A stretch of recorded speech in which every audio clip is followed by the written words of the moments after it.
이준석 전 대표께서 원래 이 8시 반부터 예. 4부에서 저희랑 인터뷰를 해야 되는데 많이 일찍 오셨어요.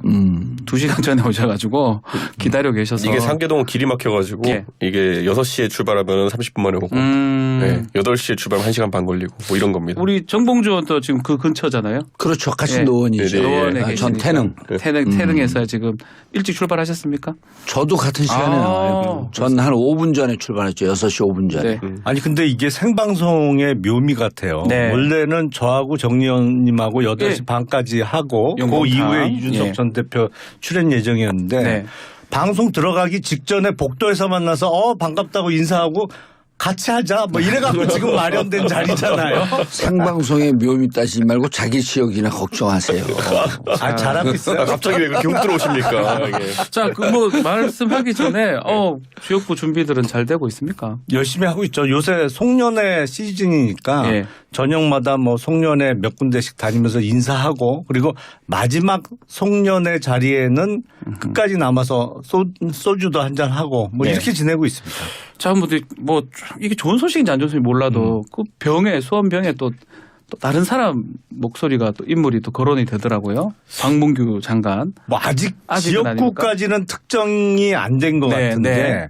제가 모든 분들이 저희 국민의당 입당한다, 특히 입당해서 출마한다 그러면 다 환영의 목소리를 냅니다. 네. 뭐 야당 쪽에서 저희를 신랄하게 비난하던 분도 들어오면 딴 분들은 아니 옛날에 어떻게 했는데 뭐 우리 당이 받아주냐 이래도 저는 적극적으로 귀순 용사, 귀순 강사다. 잘해드려야 된다. 네. 그리고 환영을 하는 편인데 박문규 장관의 그 출마설에 대해서는 환영의 목소리를 내기는 어려워요.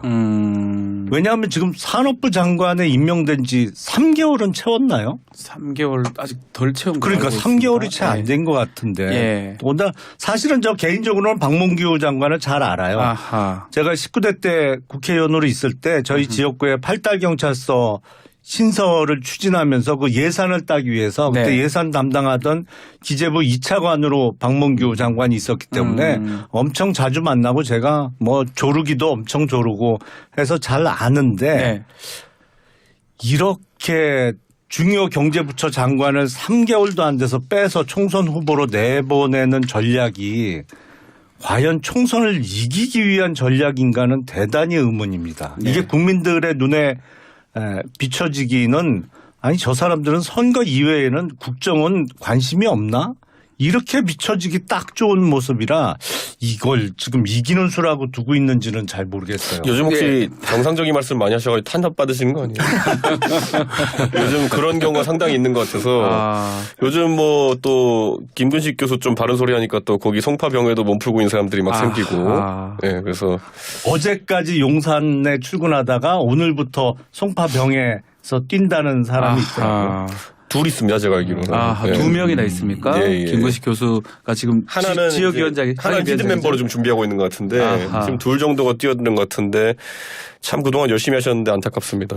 어떻습니까? 벌써 이제 영입이 되면서 지역구도 팍팍 정해지는데 이수정 교수 뭐 수원 간다는 얘기도 지금 벌써 나왔고요. 그 여당 장관이 이제 네. 여당으로 출마하는 건 영입 케이스는 아니고요. 네. 그 정치권에 안 있던 사람들을 이제 모셔가는 건 이제 영입 영입이죠. 케이스인데 이제 네. 저거는 이제 왼 주머니에 있던 돈을 빼갖고 오른 주머니에 넣은 거니까 이제 영입 케이스는 아닌데 네. 요 며칠 동안 이제 민주당 뭐 전략을 짜는 분들한테 제가 아주 심플하다. 고민하지 마라. 네. 그냥 지금 박문규 수원병에다가 그다음에 이수정 수원정 예. 이수정 교수 수원정 이런 걸 보면 특히 이제 박문규 장관 같은 경우는 하나도 보이는 게 없어요. 예를 들어 갖고 전체 수도권 전략을 어떻게 할 것이냐. 네. 그럼 수도권 전략 중에서 주 공격 포인트를 어디로 잡을 거냐. 서울로 잡을 거냐 경기로 잡을 거냐 인천을 잡을 거냐. 근데 무조건 서울에서부터 퍼져나가야 되거든요. 네. 그럼 서울에 어디에서 쌈을 붙여갖고 이 파급 효과를 긍정적 파급 효과를 올릴 것이냐. 근데 박문규 수원병 저게 전체 전략과 민주당을 흔드는데 그다음 본인들의 이 판세에 있어서 희망을 주는데 이거거든요. 우리 쪽은 희망을 주고 상대방은 부정적으로 무너뜨려야 되거든요. 절망을 줘야죠. 전략이잖아요 기본적으로. 예. 근데 박문규 수원병 뭐죠 이게? 아, 그래서 그럼 여기에 숨어 있는 아까 이제 뭐 히든 카드라고 이 대표님이 말씀하셨는데 이 히든 카드가 갖고 있는 파괴력은 어디에서 이것이 파급 효과를 뭘 가져오는 거지? 이런 거를 고민해서 와야 되는데 그러니까 박문규가 3개월 만에 왔다라고 하는 거는 지극히 당연한 거예요. 국정을 포기한 세력이니까. 아, 예. 그러니까 국정 관심 없어요. 그럼 총선 이기자. 총선 이긴데 저게 무슨 전략이죠? 무슨 임팩트를 갖고 뭐를 공략하고 이게 어떤 파급 효과를 가져오는지가 아무런 계산이 안 서요. 네. 그래서 속으로는 좋아하고 계시죠. 별로 관심이 없어요. 네. 근데 저는 이게 되게 웃긴 게 뭐냐면요. 장관을 그 한 1년쯤 한 사람을 그만두게 하는 것도 아니고 3개월쯤 한 분을 그만두게 하고 여기 나오게 한다는 네. 거는 분명히 무슨 말이 있었을 거거든요. 예. 너 거기 가면은 웬만하면 공천해줄게 이런 말을 하지 않으면은 그런데 던지고 나왔으면은 굉장히 그것도 재밌는 분이고요. 예. 그렇다면은 이거는 애초에 굉장한 무리수가 될 가능성이 높거든요. 왜냐하면 무리수죠. 경선을 예를 들어 8달에서 한다? 그랬을 때 그 지역에서 김영남 의원을 이길 가능성은 0에 수렴합니다. 아, 영에 수렴합니까? 예. 그런데 그 상황에서 이걸 던졌다는 거는 싸우자거든요. 예, 싸우자. 그럼 여기서 이제 김영남 의원은 싸울까 안 싸울까를 고민해야 되는 상황이 되는데 아니 당을 위해서 10수년 동안 열심히 일해온 사람한테 중대한 선거를 어려운 선거를 앞두고 싸울까 말까를 고민하게 만드는 것 자체가 내부 총질이죠. 그렇게 해석할 수 있다. 알겠습니다. 아니 그러니까 두 가지 경로가 요 있죠. 수원병 얘기가 길어질 것 같은데. 아니 왜냐하면 이게 예. 만약에 용산의 전략이라고 한다면 무슨 전략이 있는지 찾아봐야 되는 거거든요. 전략이 없다고 한다면 이건 총선 망하자는 쪽으로 가는 거니까 이게 의미 있는 거예요. 만약 진짜 박문규 장관을 수원병에 박는다고 한다면 두 가지가 있겠죠. 전략 공천으로 내리꽂는 방법이 네. 있고 아니면 경선을 시킨다. 경선을 시켰는데 가면은 제가 보기엔 김영남 의원한테 지거든요. 예. 지금 이거는 무슨 창피해요 또. 그 영입이라고 해서 모셔와서 예. 그렇게 되면 전략 공천을 줘야 돼요. 전략 공천 주면 저 김영남 의원이 가만히 있겠습니까? 요즘 이 스피치 파워도 조금 올라가고 있는 레벨업하고 있는 단계인데 가만히 있겠어요? 그래서 알겠습니다. 조금 올랐어요? 그리고 이렇게 지금 이준석 대표가 말씀했듯이 이렇게 내부 싸움을 붙여놓고 이게 무슨 효과가 나는 거죠? 알겠습니다. 수원병 얘기라서 김용남 의원 요새 더 이상 질문 드리기가 좀 그럴 것 같고요. 제가 직접 언급하기는 네. 조금 그렇고. 근데 아마 뭐 병인지 어딘지 아직 정하지 않은 그렇죠. 것으로 알고 있어요. 수원으로 뭐 예. 한다는 게 김영남 의원이 보도만 이렇게 된 얘기하죠. 겁니다. 예. 와라 싸우자. 근데 우리가 이제 보통 국민의힘이나 아니면 보수정당에서 보통 누구 꼬실 때 네. 이렇게 조용히 스프레드시트 같은 거 만들어가지고 네. 가장 유리한 자료를 딱 보여줍니다. 아. 네, 이게 사실 우리가 뭐 수원이 어렵긴 한데 이게 전통적으로 8달 이런 데 가면 뭐 남경필 지사도 된 적이 있었고 오산한 적이 있었고 김영남 의원도 된 적이 있었고 그리고 뭐 당신 정도면 가면 돼. 된다. 뭐 이렇게 꼬셨을 겁니다. 왜냐하면 저도 꼬시는 과정 많이 받고 한데 유혹을 했을 것이다. 예. 저는 솔직히 만약 병으로 꼬심을 당해서 가신다 그러면 그거는 되게 수가 얕은 겁니다. 알겠습니다. 자, 국민의힘부터 먼저 얘기 좀 나눠보겠습니다. 한동훈 비대위원장 어제 연석회의 분위기 뭐 가셨을 건데 어떻게 추대 쪽으로 의견이 모아지는 겁니까? 추대 쪽으로 몰아가려고 했죠. 예. 하지만 저항이 만만치 않게 셌는데 아하. 희한하게 언론 보도는 그 저항의 비중이 낮게 보도가 되고 있어요. 예. 훨씬 현장에서는 셌는데 예. 희한하게 보도 내용 보면 대세는 한동훈이었는데 다만 일부가 그렇게 한 것처럼 보도가 많이 되더라고요. 전혀 네. 아니거든요. 아, 대세 반대가 훨씬 반대가 셌고 많았군요. 반대하는 목소리가 훨씬 논리적이고 예. 조리 있게 반대들을 했습니다. 물론 대세론으로 밀고 가려는 사람들이 주말 내내 전화도 돌리고 해서 초반에는 그런 목소리가 한동훈 비대위원장을 추대하자는 목소리가 초반에 많았던 건 맞아요. 네. 그런데 중반 이후부터는 전혀 안 그랬거든요. 정확한 보도를 부탁드립니다. 이 수도권 당협위원장 한 90%가 한동훈 비대에 힘을 실었다. 이 부분은 김재섭 위원장은 거짓말이다. 제가 가장 이렇게 놀랐던 게 말씀을 뭐냐면 했습니다. 저도 이제 뭐 예. 제가 당에서 안 해본 게 뭐가 있습니까? 예. 그런데 이제 뭐 김무성 대표 시절에도 약간은 그런 분위기가 있었고 원외 위원장 회의를 하게 되면요. 그 우리 당의 열세 지역에 계신 당협위원장들이 오셔가지고 많은 수로 많은 얘기를 하시는 경우가 가끔 있습니다. 호남이나 이런 데서 오신 분들이. 근데 어제 제가 전해 들으니까 그런 현상이 좀 있었다 그래요. 근데 제가 뒤집어 말하면은 한동훈 장관에 대한 지지세를 보면은 가장 반응이 안 좋은 데가 호남입니다. 그런데 가장 열렬하게 한동훈 장관을 모셔야 된다고 했던 분들이 호남 지역 당협위원장들이다. 그래요? 그러니까 이거는 사실 지역 주민들의 의사를 반영하는 당협위원장의 그런 특성상 일어나기 어려운 현상이 발견되었다라는 것이 현장에 있었던 참석자의 전언인데요. 그러면은 그분들은 어떤 동인으로 지역의 민심과는 다른 얘기를 오랜만에 열린 원외 당협위원장 회의에서 하셨을까? 이거는 저는 뭔지 알겠지만 말은 안 하겠습니다. 예. 그 여의도 뭐 문법 얘기를 많이 했었는데 당에 또 지지자의 전폭적 지지가 없다면 나는 비대위원장 하지 않겠다. 한동훈 장관이 이렇게 말을 했거든요. 그분 어떻게 우리가 해석을 해야 됩니까? 지금까지 아마 그 한동훈 장관 개인에 대해서 여론조사를 제일 많이 돌린 데가 이제 그 김어준 씨가 하는 뉴스공장 여론조사 꽃에서 제 기억만 해도 한 대여섯 번 정도 돌렸는데 대구 경북 아니고는요 긍정평가가 높게 나오는 데가 하나도 없어요. 부울경도 높게 안 나옵니다. 그러면은 한동훈 장관에 대해서는 두 가지 생각을 해봐야 돼요. 첫째, 누군가가 보고 싶은 것만 계속 보고 있다. 또 하나는 이제 그 보고 싶어하는 근거는 뭐냐면 한동훈 장관이 움직일 때 열광하는 거기 눈앞에 보이는 한 100명, 200명 정도 그 팬덤이겠죠. 그리고 그 팬덤을 과장 보도하고 있는 이른바 레거시 보수 언론이겠죠. 자, 그럼 이런 게 근거가 돼갖고 좋다. 한동훈으로 가자. 그럼 한동훈으로 갔을 때 비대위원은 한동훈으로 갔을 때 그다음에 수가 뭐냐면 국힘의 공관위원장은 거의 정권을 갖는 것으로 알고 있거든요. 한동훈으로 간다라고 하는 것은 무슨 함의를 갖고 있냐면 공관위원장은 허수아비라는 거예요. 정권을 주고 그러면 비대위원장을 통해서 용산의 뜻이 윤석열 대통령의 뜻이 한동훈을 통해서 그대로 투영된다. 그럼 공관위원장은 역시 허수아비가 앉을 거예요. 그럼 한동훈을 통해서 세우려고 하는 총선 전략은 뭐냐.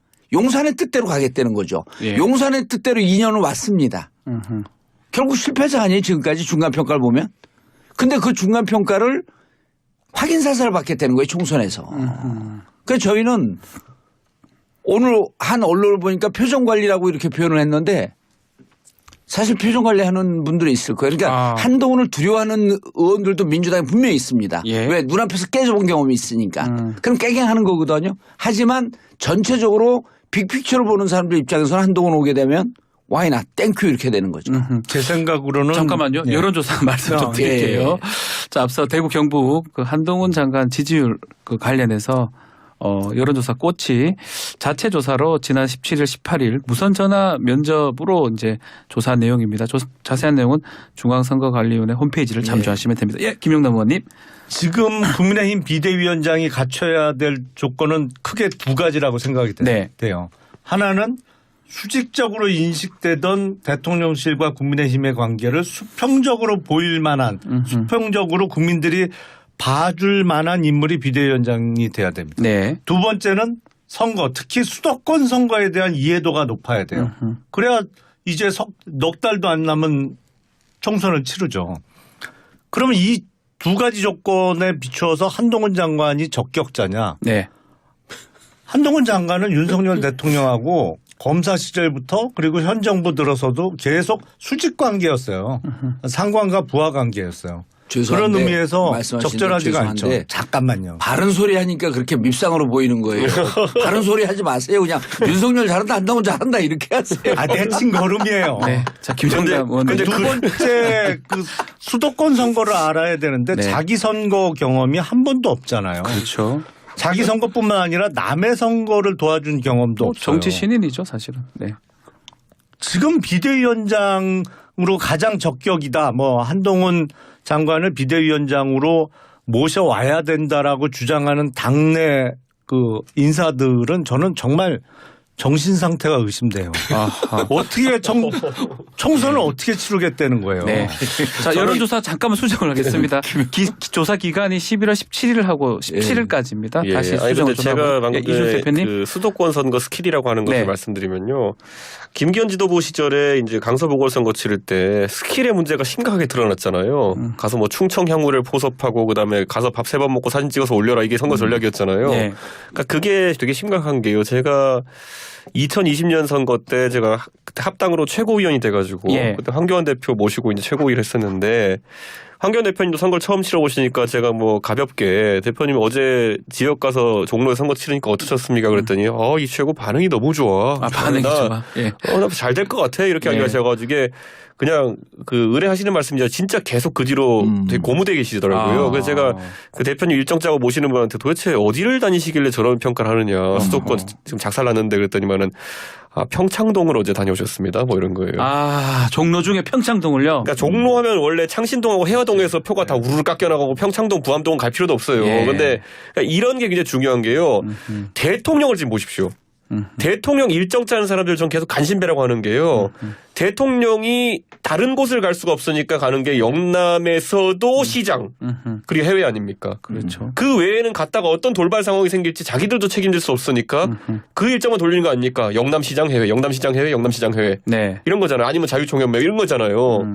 저는 이게요. 저는 굉장히 중요한 게 수도권 선거라는 거는 욕먹는 게 일입니다. 가서 나를 안 만나주고 싶어하는 사람 만나는 게 일이고 네. 내 명함 안 받고 싶어하는 사람 명함 주는 게 일이고 야유받으면서 유세하는 게 일입니다. 근데 이거를 겪어본 적 없는 사람은 전략 못 짭니다. 전략 못 짠다. 네. 어째 정봉주원이 뒤로 착 물러나셨는데 어째 공감하는 분도 다 뭐 세 분 다 수도권 이제 준비를 하셨던 분들이니까요.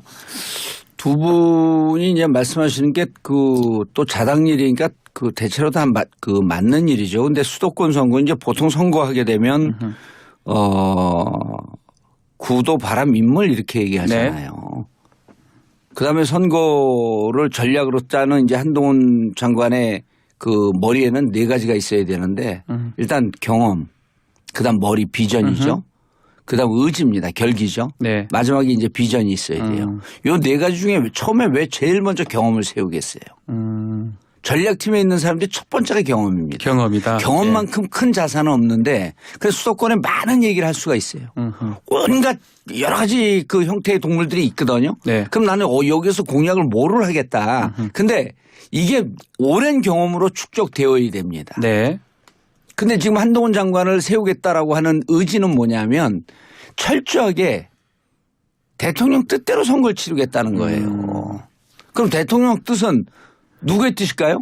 그 대통령을 싸고 있는 호가호위하는 사람들 몇몇의 뜻인데 이제 아까 그 이 대표는 뭐 간신배라고 하는 표현을 썼는데 그렇게 표현을 했습니다. 예. 여기서 듣기 좋은 얘기만 하는 사람들이에요. 이분들이 어디에서 이런 얘기를 했었냐면 강서에서 얘기를 했습니다.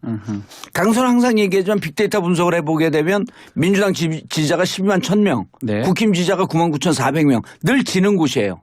국힘이. 네. 그럼 이걸 이기기 위해서는 뭔가 파격적인 선거를 해야 되는데 파격했죠. 그 본인이 귀책 사유가 있는 김태우를 사면 복권했고 놓습니다. 네. 국민의 뜻과는 전혀 다르잖아요. 그러니까 한동훈 장관이 오면 무슨 문제가 생기냐면 국민 지금 두 분 다 하신 말씀이 선거의 전문가로서 네. 내가 표를 받을 국민을 봐야 된다는 거예요. 근데 한동훈 장관은 어떻게 하겠습니까? 그 지역 주민이나 국민을 보는 게 아니라 위를 쳐다볼 거 아니에요. 쳐다볼 것이다. 위를 쳐다보면서 무슨 선거를 합니까? 그러니까 알겠습니다. 한동훈 장관이 선대위원장으로 오는 건 얼마든지 가능해요. 아하, 사실은 인지도도 높고 일정 부분 팬덤이 형성되어 있는 네. 인물이기 때문에 그 몰고 다니는 능력이 있거든요. 그러니까 선대위원장은 뭐 보통 총선 때는 공동 선대위원장 체제로 몇 분이 하니까 그 중에 한 역할은 톡톡히 할 수 있다라고 저도 생각을 하는데 일단 총선에 있어서 공관위 구성부터 시작해서 전체 판을 짜고 전략을 결정해야 될 가장 총책임자인 비대위원장은 아무리 봐도 아니다. 무리수다. 그런데 이제 저는 듭니다. 어제 그 당협위원장 네, 연석회의를 한 연석회의. 다음에 예. 언론에서 이제 그 참석자들의 반응을 하나씩 이제 전달했는데 네. 가장 재밌었던 게 이투데이라는 언론에서 나온 기사 중에 네. 누가 하고 나오면서 이제 그 당 관계자 이런 말을 했어요. 만약에 한동훈 장관이 그 비대위원장이 되면은 그 윤재욱 원내대표는 당연직이니까 둘이 옆에 앉게 되거든요. 네. 그럼 옆에 어떤 사람이 또 앉게 될지 모르지만은 딱 그 얘기를 쓴 거예요. 이렇게 만약 앉으면은 딱 보면 검경합동수사본부 아니냐. 아, 윤재욱 원내대표는 그 경찰 출신이십니다. 예. 근데 이게 저는 되게 심각하다 보는 게 검찰공화국 프레임을 벗어나는 게 아니라 검경합동수사본부로 가게 되면은 굉장히 저는 안 좋을 거다. 그리고 지금 영입 인사들 어떤 사람들이 대기하고 있는데 얘기를 들었거든요. 네.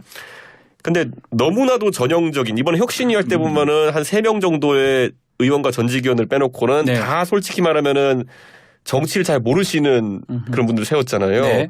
지금 비대위원 세울 명단, 대기 명단도 대충 들어보면 그런 사람들이에요. 그러면 오롯이 그 검경합동수사본부의 정치력을 헤쳐 나가야 되는 건데 네. 이게 쉽겠냐? 왜냐? 절대 중진을 안 드릴 겁니다. 왜냐? 이미 인요한 혁신을 통해 가지고 선언했잖아요. 네. 영남 중진은 척결의 대상. 그럼 비대위의 정무적 역할을 할 수 있는 공간이 하나도 안 생겨요. 그러면은 이건 뭐냐?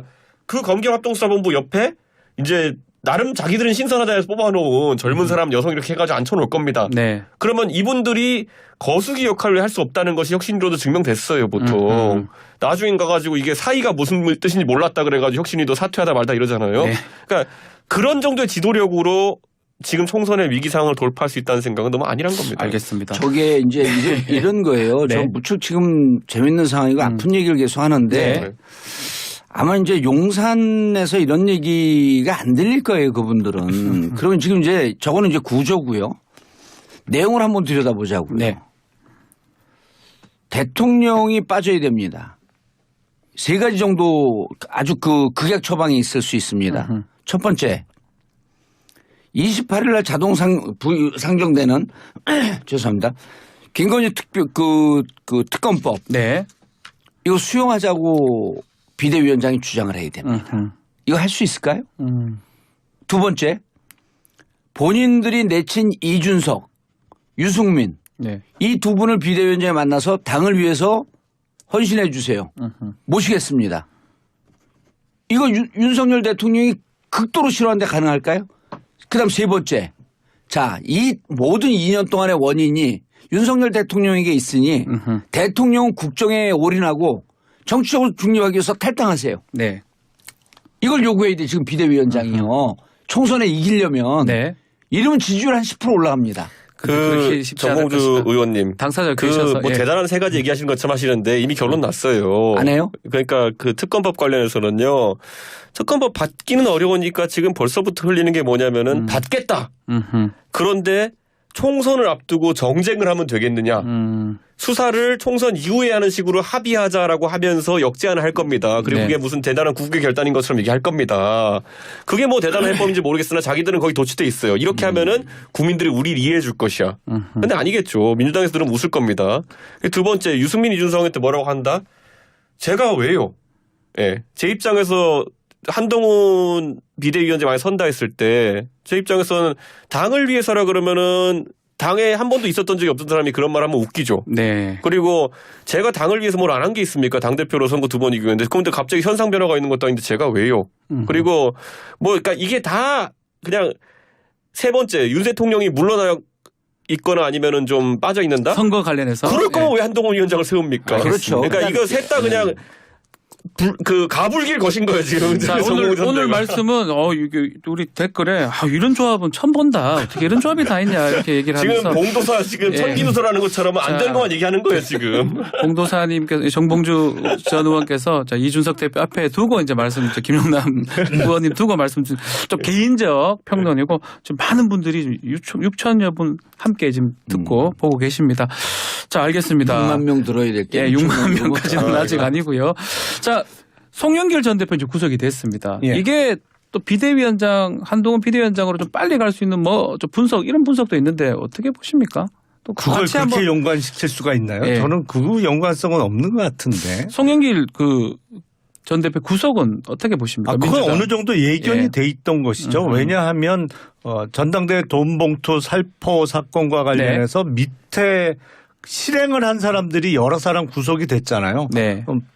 그리고 현역 국회의원인 윤관석 의원도 구속이 됐었고 그 밑에 강내구 회장이라든지 다른 사람들이 많이 구속이 이미 돼 있는 상태에서 조직적으로 이루어진 범행의 최정점에 서 송영길 전 대표가 영장 발부가 안 된다? 네. 그러면 사실은 납득하기가 어려운 결론이기 때문에 물론 그리고 구속영장 범죄 사실에는 전당대회 돈봉투 살포 이외에 불법 정치자금이라든지 뇌물도 포함되어 있는 네. 상황이기 때문에 영장의 발부는 어느 정도는 예상이 됐던 것이죠. 그런데 송영길 전 대표가 구속됐다고 해서 그래 그 사건 수사를 했던 검찰을 지휘하던 법무부 장관이 네. 국민의힘 비대위원장으로 와야 된다. 이건 논리적으로 어떤 연관성이 있는지 모르겠어요. 이해하기 어려워요. 앞으로 민주당 공천도 지금 이 구속하고도 연관성이 좀 있다고 봐야 됩니까? 저는 뭐 사실 돈봉투 사건이라고 하는 네. 것이 어떻게 흘러갈지 모르겠으나 제 기억에 제가 정치 데뷔할 때 돈봉투 사건이 있었거든요. 예. 그때 고승덕 의원님이 방송 나오셔서 좀 기억이 납니다. 맛있어하셔가지고 예. 박희태 의장님이 그 선거 나가셨을 때 그랬다 했는데 그렇죠. 돈봉투 사건 두들겨 맞고도 저희는 그때 총선 이겼어요. 19대 때. 예. 그러니까 사실 이 돈봉투 사건의 파급 효과가 어느 정도일지 모르겠으나 물론 제가 봤을 땐 그때 21명 명단을 발표하고 이렇게 했던 게 한동훈 장관이기 때문에 네. 이에 대해서 계속 말이 나오겠지만 그럼 총선 앞두고 그 21명이나 이런 사람들에 대한 강제 수사라는 걸 시도할까요? 전 그건 아닐 거라 봅니다. 검찰에서. 그래서 지금 여기까지가 아마 영향력의 끝일 거고 다만 민주당 입장에서는 대의원제 관련된 얘기가 있지 않습니까? 사실 네. 돈봉투의 모든 근원은 대의원제라고 보면 됩니다. 사실 당원이 몇백만 명이면 매수할 수도 없어요. 네. 그러니까 지금까지는 대의원제를 사수하려는 일부 움직임이 있었으나 이 기회를 기점으로 만약 이재명 대표가 일반 권리당원의 그런 표의 가치를 증가시키는 게 옳다라는 주장을 해왔는데 이렇게 된 돈봉투 사건의 여파를 벗어나기 위해서 그 주장이 옳았다는 주장을 갖다 붙이면서 오히려 개혁이라고 포장할 가능성이 있습니다. 그런데 어쨌든 두고 봐야죠 어떻게 될지. 네, 정봉주 의원님. 김영남 의원 말씀하신 게 일면 타당성은 있어요. 네. 그러니까 한동훈 장관의 위상을 높이는 작업을 할 거예요. 이른바 이제 보수 언론 중심으로 해갖고 한동훈 장관이 이 수사를 주도한 거로 이미 국민들한테 그렇게 인식이 박혔죠. 네. 이렇게 될 겁니다. 이제 이준석 대표하고는 저는 견해가 조금 다른데 아마 되게 흔들어 놓을 거예요. 그 계속 소환을 할 겁니다. 그 이른바 거기 명단이 나오는 분들을 계속 소환을 하면서 민주당은 부정한 집단이다라고 하는 이 프레임으로 갈 건데 예. 이렇게 되면 이제 한동훈 비대위원장의 역할이 많아진다라고 보겠죠. 그런데 조금만 더 넓게 보면 진짜 검경 합동수사본부처럼 느껴져요. 비대위원장이 정치를 하는 게 아니라 비대위원장으로 와갖고 민주당 의원들을 계속 소환하는데 물론 소환하면 할수록 제가 보기에는 한 3%쯤 빠집니다. 추정컨대 많이 빠지면 한 5%쯤 빠질 거예요. 흔들어는 빠집니다. 네. 그리고 이것이 법적 지위 변화에 관한 그 흔들림이 있으면 빠집니다. 그러나 이것이 그 정도 흔들리는 것이 앞으로 90일 남았는데 100일쯤 남았는데 민주당이 그걸 극복 못할 정도의 그 정당인가 그러진 않아요. 예. 그래서 제가 보기에는 한동훈 장관이 비대위원장으로 오는 명분도 되고 역할은 조금 보일 거예요. 근데 그게 오히려 독약이 될 수 있습니다. 독약이 거기에 빠져버리면요. 예. 이 수사에 빠지거나 민주당을 압박해서 법적으로 압박해서 부정한 집단으로 모는 순간 정치적으로는 집니다. 네. 그게 이제 아까 그 이준석 대표가 19대 때 했던 그렇게 당해도 결국 정치적으로 국민들은 그걸 부분으로 보지만 전체는 정치적으로 보거든요. 네. 그래서 제가 보기에는 한동훈 장관을 세우는 큰 명분은 찾았어요. 네. 제 기억에 2012년 총선을 앞두고 방금 언급됐던 고승덕 의원의 폭로는 대략 그때가 100일 조금 더 남아 있던 맞습니다. 비슷한 시점이에요. 그러니까 시점입니다. 요 무렵이에요. 그래서 그때는 한동안은 선거운동이 정말 어려웠어요. 그때 전당대 그 돈봉투 사건 때문에 명함을 주면 받지를 않으시고 보는 앞에서 찢어버리고 뭐 구겨버리고 이런 분들이 많았어요. 근데 그게 석 달 이상의 기간이 지나면서 많이 시석이 된 거죠. 예. 그러면서 이제 그때 제 기억에 19대 때 152석인가를 예, 맞아요. 당시 새누리당에서 일당이 될 수 있었는데 그렇기 때문에 지금 송영길 전 대표의 구속은 사실은 금방 잊혀집니다. 이것은 오래 이게 가지 않아요. 총선에 큰 뭐 줄기가 되거나 이슈가 되긴 좀 어렵다. 왜냐하면 총선 시간이 많이 남았기 때문에 많이 남았죠. 그렇게 예. 해석을 하겠습니다. 민주당 얘기 뭐 하나만 좀 더 하면 좀 전에 조홍천 의원하고 인터뷰를 하면서 이낙연 전 대표 또 이재명 예. 대표 두 사람 다 그냥 본인 얘기입니다. MBTI가 I이기 때문에 잘 못 만난다 이렇게 얘기하는데 그분 어떻게 공감하십니까? 두 분 다 잘 아시니까. 이재명 대표는 만나자고 공식 제안했죠. 아하, 예. 물밑으로도 제안했고요. 둘 다 거절했습니다. 그래서 제가 지난 시간에 뭐라 그랬냐면 이 자리에서 얘기한 걸로 기억하는데 네. 문제 제기를 했잖아요. 문제 제기는 문제의 근원이 있는 쪽에 문제 제기를 하고 네. 그럼 그 문제를 풀기 위해서는 그 당사자하고 만나야 됩니다. 근데 본인이 거절했어요. 이낙연 대표가. 네. 그래서 제가 보기에는 이분은 그냥 완전히 나가려고 명분을 쌓는 거 아닌가? 그렇게 이해를 하시고 예. 계시다. 그리고 이제 저는 100% 나가갖고 신당을 만들 거라고 보는데 지금 측근인 이분들도 이상하다 그러잖아요. 네. 근데 이제 정당 만드는데 세 가지가 있어야 됩니다. 일단 그 조직과 일정한 그 지지세가 있어야 돼요. 네. 그다음 두 번째 재정이 있어야 됩니다. 세 번째가 현역 의원들의 합류거든요. 근데 이 두 군데를 다른 데서 찾은 것 같아요. 조직과 예를 들어 그 이준석 대표 같은 경우는 보수 쪽에 지지가 있잖아요. 네. 그리고 순식간에 뭐 몇만 명을 모을 수 있는 힘도 있고 이게 된단 말이죠. 재정이야 본인들이 뭐 십시일반 해고 낸다 그러는데 이 두 가지를 이낙연 대표는 다른 데서 찾은 것 같아요. 정치권 아닌 것 같습니다. 아니, 다른 데서 그래서 찾았을까요? 무조건 달린다. 네. 그리고 30명은 30명은 제가 보기엔 무조건 합류합니다. 지금 아니고 경선에서 떨어지고 난 다음에. 알겠습니다. 자, 영봉탕 시간이 다 됐고 김영남 의원님한테 얘기는 벌써 시간이 다 됐습니다. 두 분 이제 보내드려야 그리고 될 이제 것 같고. 이준석 대표는 또 개인 단독 인터뷰를- 요즘 신당 얘기나 이걸 예. 지금 질문을 안 했어요. 나는 일부러. 그거 그냥 끝까지 아니 가보겠다. 이제 신당 얘기는 이제 이준석 대표하고 예, 단독으로 알겠습니다. 또 아이고. 하겠습니다. 자, 두 분은 감사 인사드리겠습니다. 예. 김용남 전 의원, 정봉주 전 의원 두 분 감사합니다. 네, 이준석 대표 고맙습니다. 신당 잘 되기 바라겠습니다. 항상 감사합니다. 이낙연 신당도 화이팅입니다. 네. 아니 이낙연 이 연대 기대합니다. 감사합니다. 네. 좀 활기찼고요. 예. 근데 많은 분들이 이 조합 뭐냐 이렇게 김용남, 정봉주 의원 또 이준석 대표까지 네. 여러 가지 얘기들을 좀 했었는데 아마 뭐 정치적 식견들이 높은 분들이 말씀을 하셔서 많은 분들이 좀 응원을 해주시는 것 같습니다. 좀 더 이야기를 좀 이어가면 한동훈 비대위원장 간다고 봐야 되는 겁니까? 지금 안 가면 우스워집니다.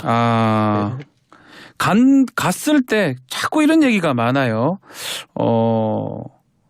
공동 비대위원장이나 뭐 얘기가 나오는데 그 가능성도 있는 겁니까? 이준석 대표님은? 비상시에 네. 하는 게 비상대책위원장인데요. 공동 당대표는 봤어도 공동 비대위원장은 쉽지 않습니다. 네, 비상시에는 정말 뛰어난 판단력으로 빠르게 판단 내려야 되는데 네. 이게 각자 비대위원장도 아니고 공동 비대위원장은 저는 쉽지 않다 이렇게 봅니다. 한다 하더라도 이제 단독 비대위원장이 되는 건데 한동훈 장관 어제 일정이 다 취소를 했더라고요. 지금 어차피 일정 다녀봤자 기자들이 그거밖에 안 물어볼 테니까요. 이거는 고민하기 위해서기보다는 언론에 답하는 상황을 피하기 위해서다 이렇게 보시면 됩니다. 혹시 이거는 뭐 가정인데 비대위원장 제안 들어오면 받습니까? 안 받을 것 같은데요. 아니 우리 이준석 대표님. 그러니까요. 아. 뭐 이런 거잖아요. 지금 거의 수능으로 치면 모의고사에서 한 수능 뭐 9월 달에 보는 모의고사 정도에서 한 네. 7등급 나온 상황인데 네. 이 학생을 서울대 보낼 수 있겠느냐. 웬만한 과외 선생이라 그래도 양심이 있으면 거절할걸요. 자, 7등급이나 나왔다고 봅니까? 한 저는- 5등급 정도는 아닙니까? 전 지금 거의 그런 7등급이다. 상황이다 보고 예. 사실 이게 되게 안타까운 얘기지만요. 제가 처음에 탈당 가능성과 신당 가능성을 얘기했을 때가 이제 한 5개월 정도 남았을 때 예. 그랬을 때는 정말 어렵지만은 제가 이런 말을 했어요. 남은 날짜 수가 아마 우리가 할 수 있는 최대 의석수일 것이다. 그럼 5개월 정도면 150일이잖아요. 그렇죠. 그때쯤 당이 정신 차렸으면 한 150석 과반까지 할 수 있었겠다. 예. 근데 지금 얼마 남았습니까? 지금 100일 정도. 100일 정도 남았죠. 110, 뭐 사전투표까지 거의 100 예. 며칠 남았는 예. 상황인데 그게 아마 할 수 있는 최대 의석수일 것이다. 이런 생각이 듭니다. 그래서 이건 그런데 뭐 우선 패배이고 네. 자 그러면 지금까지 당에서 한 몇 년 동안 젖잘싸나 이런 것이 있었나요? 아니죠. 지면 졌다고 뭐라 그러고 네. 이기면 작게 이겼다 뭐라 그러고 이런 상황에서 어떤 장수가 나서려 하겠느냐. 특수 목적이 있는 이기려고 하는 장수는 나서지 않을 거다. 한동훈 장관이 언제쯤 결정을 하게 되는 겁니까? 저는 본인이 천명한 게 있으니까요. 예. 니네 다 조용히 하면 해줄게 이런 거잖아요. 약간 당원의 뜻에 따라 하겠다 이렇게. 그러니까 니네가 이견이 없으면 내가 해줄게 이런 거잖아요. 아하. 그럼 그 조건이 맞춰지려면은 뭐 며칠 걸리겠죠. 또 뭐 저번에도 말씀하셨지만 이 긁지 않는 복권이다 한동훈 장관. 네. 그래서 정치계에 뛰어들었을 때 또 어떤 발언이나 연설이나 예. 특히 또 김건희 여사 질문에 대한 답 그런 부분들이 사실 좀 변수가 될 수 있다 이렇게 아니, 말씀하셨거든요. 그건 정해졌다니까요. 그거는 분명히 네. 제가 지금까지 솔직히 뭐 예측해가지고 제가 김기현 대표 물러나고 한동훈 세우려고 할 거다도 맞췄잖아요. 결국에는. 네. 2주라고 했지만 좀 늦어진 것일 뿐. 근데 지금도 예측해보자면요. 딱 지금 선거 전략 짜는 사람들 수준이 대통령이 좋아할 만한 답을 이제 내는 정도에 그치거든요. 네. 그럼 아까 제가 뭐 두 분 계실 때 얘기했던 것처럼 대단한 국익의 결단인 양 받겠다. 하지만 수사는 정쟁을 피하기 위해 가지고 총선 뒤에 하자라고 역제안 던지는 척할 겁니다. 근데 그 민주당이 콧방귀도 안 끼겠죠. 그리고 국민 여론도 그걸 보고 그래 정쟁을 피하기 위해 가지고 선거 뒤에 하자라고 나오진 않을 겁니다. 네. 예. 그렇게 따질 거면 민주당 수사도 그렇게 하자 그러지. 예. 그렇게 될 것이다. 예, 니들이 다급하니까 그런 식으로 얘기하냐? 이렇게 하면서 국민 여론은 지금 당장 해라 특검 이렇게 할 겁니다. 특검이 이제 가장 문제가 될 것이다 이렇게 계속 얘기를 하는데 이게 검사 출신 대통령의 검사 출신 비대위원장이 이게 총선에 큰 도움이 된다고 봐야 됩니까? 근데 저희가 워낙 당대표 하시던 분들 중에 검사 출신이 많아가지고요. 네. 뭐 안상수 대표도 계셨고 그러네요. 홍준표 대표도 계셨고 그렇기 때문에 검사 당대표를 하는 건 특이한 상황은 아닙니다. 공교롭게 대통령께서 검사였던 것뿐이지. 그 차이가 있다. 예. 지금 뭐 대통령 당적 박탈 얘기도 나오는데요. 이 대표는 지금 이제와 이러는 건 비겁하다 이런 얘기까지 하셨어요. 저는 대통령을 결사옹위하는 것을 입에 담던 사람들이 아하. 그렇기 때문에 대통령과 다른 뜻을 가지면 다 내부 총질이라고 하던 분들이 네. 대통령을 탈당시켜야 된다라고 하는 말이 벌써 나오는 거는 자기 부정이다 저는 이렇게 생각합니다. 꼭 이번에 대통령과 함께 대통령과 일심동체로 선거를 예. 치르길 기대합니다. 같이 해야 된다. 지금 와서 다른 소리 하면 안 된다. 다들 홍범도 장군 흉산 이전도 찬성하셔야 되고요. 예. 왜냐하면 그때 비겁하게 아무 말 안 했기 때문에 지금 와서 입장 바꾸시면 큰일 납니다. 아하. 예, 그거 굉장히 기회주의적입니다. 그러면 지금 말씀대로라면 대통령 얼굴로 총선을 치러야 된다. 이 말씀입니까? 맞습니다. 그리고 절대 최상병 건에 대해서 입장 전환하면 안 되고요. 그래야 일관성이 있는 정당이죠. 예. 알겠습니다. 그러면 그게 국민의 안 그러면 지금까지 뭡니까? 국민들이 기망하고 지금까지 그런 잘못된 것들을 옹호해왔다는 거 아니겠습니까? 그렇기 때문에 그 일관성이라도 지켜야 됩니다. 애국보수 일관성. 예, 알겠습니다. 자, 한 장관 요 얘기는 이 정도 하고요. 네. 신당이 지금 이제 8일 정도 남은 거잖아요. 탈당이죠. 예. 그건 이제 공식화된 겁니까? 아직 저는 뭐 시간 변수만 있을 뿐이라고 해가지고 저는 계속 꾸준히 준비해 나가고 있는 과정이고 예. 뭐 탈당하고 나면 그 다음 날 창준이 등록하고 바로 창당 과정에 돌입하겠죠. 그러면 그 지금 시간에 D-Day 27일은 지금 변함 없습니까? 그렇죠. 그래서 그거에 대비해가지고 예. 무슨 뭐 또 그 중앙청년위원회에서는 이준석 규탄 집회를 하려고 한다는 소리도 들리고 너무나도 올드하지 않습니까? 이준석 탈당 후에 창당한다니까 지금 그에 대한 대책이라는 것이 젊은 당원들 동원해가지고 뭐 이렇게 하려는 움직임이 있다는데 네. 도대체 대민주당 공략은 하고 싶은 생각이 있는 건지 1년 반 내내 대이준석 전략만 세우고 있는 것 같아요. 네. 자, 그렇다면 최근에 보니까 양양자 의원하고도 토론을 했고요. 네. 주말에 금태섭 전 의원 또 유호정 의원 하는 그 축사까지 하셨더라고요. 네. 제3지대 연대 가능성도 있는 겁니까? 저는 어느 분들과 어느 정도 연대를 할지 또는 어느 분들과 당을 같이 할지 이런 것들은 고민 중에 있습니다. 네. 그리고 이번에도 목요일 날 또 다른 분과 만나가지고 한번 토론을 또 진행할 계획인데 저는 굉장히 다양한 분들 그리고 기존의 보수의 범주를 넘어서는 분들과 대화를 많이 할 계획입니다. 그 이낙연 대표랑은 말씀을 자꾸 하는 것 같아요. 이낙연 전 대표도 이준석 전 대표 얘기를 물어보니까 하시고. 답을 하는 거겠죠, 저희가. 예, 예. 그런데 안 만납니까 그러면? 이낙연 대표님은 아마 고민의 시간이 더 필요할 거로 저는 생각됩니다. 예. 그래서 제가 뭐 보채거나 할 이유도 없고 제가 뭐 미리 넘겨짚을 이야기도 없고 네. 하기 때문에 그냥 뭐 만나고 싶으시면 때는 언제든지 만날 수 있다 정도의 통상적인 답변만 하고 있습니다. 혹시 물밑 작업도 있습니까? 이 뭐 다른 사람 물밑 작업이라기보다는 예. 이제 저에게도 말씀을 하시고 이낙연 대표에게도 말씀하시는 분들이 몇 명 있는 것 같습니다. 아. 근데 뭔가 역할을 가지고 한다기보다는 예. 그냥 스스로의 어떤 신념에 따라 조언을 하시는 분들이 있습니다. 예. 그 민주당 같은 경우는 이낙연 전 대표가 나온다면 그 파급력이 어느 정도 있을까요? 따라 나올 의원들이 좀 많을지. 아직까지는 지금 조금 당내에는 좀 그런 얘기는 없는 것 같습니다. 결국에는 신당이라는 예. 것이 어느 정도 파급 효과냐에 따라 가지고 다를 겁니다. 신당 지지율이 20% 가까이 나오면 20명이 나올 거고요. 아. 30% 가까우면 30명이 나올 거고요. 딱 퍼센트에 맞게 간다는 거죠. 40% 가까우면 다 나올 겁니다. 다 나올 그러니까 이게 것이다. 그런 상황이라는 것이 결국에는 한 1월 중순쯤까지는 결국 제3지대나 아니면 신당의 동력이라는 게 어디까지 생길지를 확인하는 기간일 거라 이렇게 봅니다. 저 대표님 지금 안철수 의원은 탈당 안 할 것이다 이렇게 얘기하던데요. 신당 확률도 뭐 낮다. 요즘 성공 확률. 뭐 노래 추천하는 DJ 역할도 하시고 네. 되게 뭐 정치 말고 다른 분야에 관심 많으신 것 같은데 네. 일관되게 하는 말이 자기는 이준석에게 관심 없다 그런데 이준석 아니면 기사가 안 나는 상황에 이르렀다는 것에서 네. 뭐 심심한 위로를 하고 싶습니다. 광폭 행보를 하긴 하는 것 같습니다.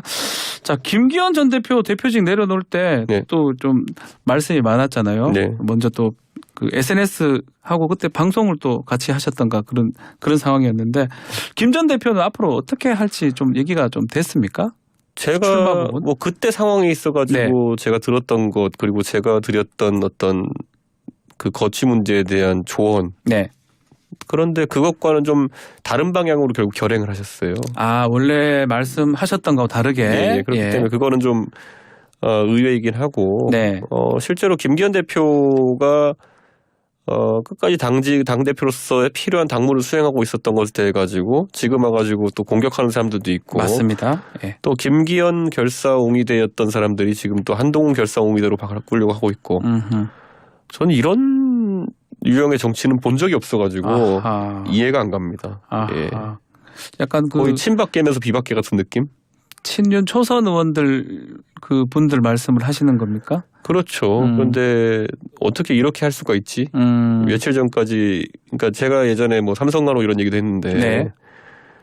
이거는 너무하잖아요. 이거는 그러니까 이게 한두 명이 그렇게 뭐 삼성간호 같은 거 할 수는 있겠지만 이거는 네. 팀 단위로 이렇게 하는 거는 좀 이해가 안 갑니다. 예. 몽땅 이렇게 움직인다는 게 예. 이해가 안 된다. 자, 그래서 얼마나 그러면 이 싸가지 없는 사람들아 김기현 대표한테 차라리 그동안 수고하셨다 말 한마디나 건네고 그래라. 제가 얘기했던 게 정말 정치적 도의가 없습니다. 자, 이제 시간 이제 얼마 안 남았는데요. 이 총선 지금 100여일, 뭐 110여일 남았는데 이 일주일 전에 국민의힘 한 87? 그 정도 예상 83에서 87 예. 정도 예상했는데 의석에 이제 앞으로 비대위 가면 좀 변화가 있을까요? 지금 몇 석입니까, 그러면? 저는 비슷하게 전망하고 있고 아. 이게 연동형이냐 병립형이냐에 따라 조금 다르긴 예. 하겠지만은 어쨌든 저는 100선을 지키기가 쉽지 않다. 아, 100을요. 왜냐면 지난번에 103인가 그랬어요. 예. 그럼 지난번에 103이었는데 103보다 이번 분위기가 안 좋다는 게 대세적인 그런 분석이거든요. 네. 실제 당 분석 보고서라는 것도 그렇고. 그럼 103 밑으로 가면 3개만 빠지면 100 미칩니다. 아하. 예. 그렇기 때문에 그러면 개헌 저지선이 뚫리게 되는 것이고 예. 이 심각성을 알아야 되는데 전혀 모르고 있는 것 같아가지고 안타깝습니다. 그 수도권은 어떻습니까? 서울 6개 얘기가 나왔었잖아요. 네. 그것도 공감하십니까? 6개보다 사실 더 적을 거라고 예측하고 그 저는 정도입니까? 4개 예측했고 4개요? 김용남 의원 어디 가셔가지고 3개 얘기하셨더라고요. 3개요? 예, 근데 이거 저희가 얘기하는 거는 저희는 그래도 당의 정보를 좀 들으면서 하는 얘기니까 그런 네. 거죠. 저희가 무슨 뭐 허공에다 대고 넷셋이라는 얘기 하겠습니까? 그러니까 6이라고 하는 거는 그때 한 2달 전 정보입니다. 네, 근데 그 사이에 어떤 일들이 있었습니까? 결국엔 엑스포 유치 실패라든지 몇 가지 겹치면서 그때보다 안 좋다 이렇게 보면 됩니다. 자, 다음에 저희 이제 인사드릴 때쯤이면 신당이 창당돼 있겠네요. 그렇겠죠. 언제 오죠? 신당 창당한 후에 바로 뵙겠습니다. 아, 그러겠습니다. 예, 예. 그때 인사드리고요. 아마 1월 초가 되지 않을까 생각이 듭니다. 자, 이준석 전 대표와 말씀 나눴습니다. 감사합니다. 예, 감사합니다. la